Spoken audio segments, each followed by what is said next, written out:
kefar ni sefe sara ya garan pasangun ta kunya kama oskof manton nan terenke kate sirinde جاء رجل إلى النبي صلى الله يقول كتلا فاره كسرني مانغادا قال يا رسول الله من أحق ko kan no ngam pinchuron ta ko katte yara gan qawa يا رسول الله awregen kibe nan ko nan gulnyelle ma gunchuron dindo ko na ganga ado kibe ndagan tintanan ko tasui الله Allah faren jabala nan kenna maya من atkem palado ko يقول أبو digamin ko mo na sorunci me ngam ta sugani ni a agindo fabenya do menaka kem palata do ko atsare illa trinina tsare tanagatan ya to adam paba يقول العلماء to non ta tsare ko faben kan na sogo fini sikia kama لها kengini nogongute ada sare ado asugundinde ترك مع akef kenchu kama ile na fabende mana lo munchoro gondenga fume bege no sare تعبت sare nyan tampi buru na wiya kon kadi sare kadi aganga ba ayangunu dora membatenga وحزن ana ile sinono dambatenga kadi وركز anan terinke mo ko sire dimbatenga عنك awama gana dungandanga su anka manka dungandanga سخطت عنك khamma gana sino angure na mbutun kasa su Allah khay butangure de أمك amma ni foy kibe adu fofo suganta bana bire ken gondi الأم sari adu hade meramen winchumbana تكرر bawo sari tikina nga tani filia صدق من قال serend tong ko gati kanin chubi tanto nyani حتى ma sari ngundi وصدق serend tong ko khadi agati لا يوجد في agati yinjuga den tikitene kankambara sogora kenga nemanta dinanta sari kamma الأم إذا غضب sari gana butire memure ailangana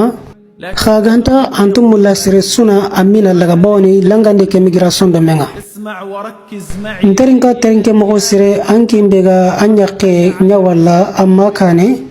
اسمع ntarinka siri ankin bedo yitirem pakengarono ankanga anga sege malen kama tantandron chomo kudo amma ga fokita kenyi tireme walma berim pakke bega donunga amma ga fokita ken kai ونعم الوالد Allah waso kuda jike والله na kuna tallai خير igana tammanan cugandi ambire ndo akalle nagandi ayanke mbire ke sugandi ni ti khanne murgintenga حبيبي زوجتك nkana ke wanya ke fet follaqa gelar janna follaqunga إنما أمك khanat nan tamma follaqi ani gelar janna follaqundi لن تنساك amma antumungunu dangade ما زوجتك khanya ke لو مت angana tugunan karasu wal mangid wara magiyehi yugu tanai anako mungudan ke ngalew يا حبيبي en kana keme gare bini amma dangade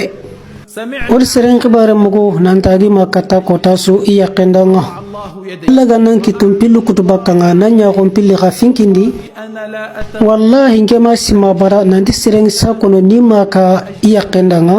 في الحقيقة tongunyi mi mesa بحاجة haju khote nyano kama onan palle fay katingal halabe agodo o mani na khandi khakumponan khayugo khakumponan khayagaru أمهاتكم khakona lay khamani haqqunga ibn umar tu wallahi ngana musul handigam katamai طعن nandugo tana lingunyi gandung karagani de berada نتمجد angrona arjanna ngana lato baka junubo khoronga إذا مات ngana ke birambe magana fati andraga na ro khabran no nga kenga kati angile semene وتقول kenga kati anangatin en kama yelinte le ko khabange aga duangindanga رجعت إلى البيت kenyam palle angana sage kati akompendi amma nyuno nga kota angini misini wakati buccine bangernya anga mogolnya amma danga والله wallahi manger nimisi koy استغل وجود awanna kanin citamma sorgonde na togo aga birene koy والله أن wallahi na kuna kangenya fam ka kunu de khantatu فقد الأم sagendu tembote sere sulanta sutini ma Allah والله أن wallahi nge kamana cimme seren kat sagen pete kalleda munyini kamo وأنا عظمك ngaki an qutun tege baka frenyai لحمك anti ken qadber baka akhatinda kamenyai تنام dullu man men ki saxe kita kudanke nanyige tampi man men kita kudanke nantuma ngantirni niti Allah wo الذي يملأ bote be amma ga to kudu fale kon kata fakka والله na kunati tunka dere angana sire ngori ado sahaba ga gemme bire ken gondi amnat nanti taqi gona danga geli sara battendi فقا في angana or sire sahaba go mu jagunde toago na bure kitra gollendi له من بر nanti taqana danga geli sara battendi أنا عن نفسي na kunati Allah dere nke mero sahaba na ngo mo khutubani aro gangunde kat Allah fasangunta ko palle kencu bon kite ma duwa nyai حياتي ما خرجت nke bire mo mubugo katti juma kutubai abada folla kendi maganta angedi mamuru nantima ngumur na maha anandu indanga do sahaba na ngomu mpinu kuno gondi فدعاء bawni saxen duwawu ay folla quttaxunto nguñini فجزاك ma allah ga nan tugindanga khairi tugadiya كان عمرك ma angu inga ninke kitenga kota sunu fa kape haraga na ninke imaga nyemene صحتي ولا ma foraga bakin nyonkin changa na maga jangire صحتي fotu bakin tumiyenga na maga tampi والله ma na kunata la fotu bakin nyaliyenga na maga sinoxa فبدون magantimbire ke no ngana fantimbire ke يقين يا من sirenya korante asaga ke fati الموت الذي endo mume do kalembate agar ki khir folla kente khi ankane فيا من فقد ankembe magdugu tanga wu dama batendi وأكثر من دعاء anandu wulaga na gobonda rasiri يا من لازم anken qabe amaga finna birene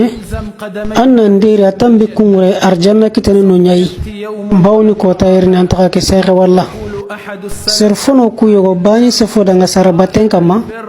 te khirin chugeni kibi kenna nanya topu anchara ya garentandi نعم يا أحباب kondu nyimen kananuko عاش خادما serebenda deri sarentani ngure ken kama ngirni bire yimanke isrondo mena gandi تطلب الجنة antina na arjanna murnan chimme magana ni arjanna kitene anchara ya garentan be kungure من سدي agadan chugundi baki khatindi فلت بيد agadi mekhenga ke bakanga tikiti tenga سرتك adigandi chugandi anda dukama هذا وكم khanken pailenki yanga kamana jukrambura ku katamai فدع akenchu ay duanga dangati khair gundu ado bange حتى awana gami tatana ngina tana khadanga ti khair susu damanga nangirin kedi ثابت التوفيق na ilanda khadanga son kankane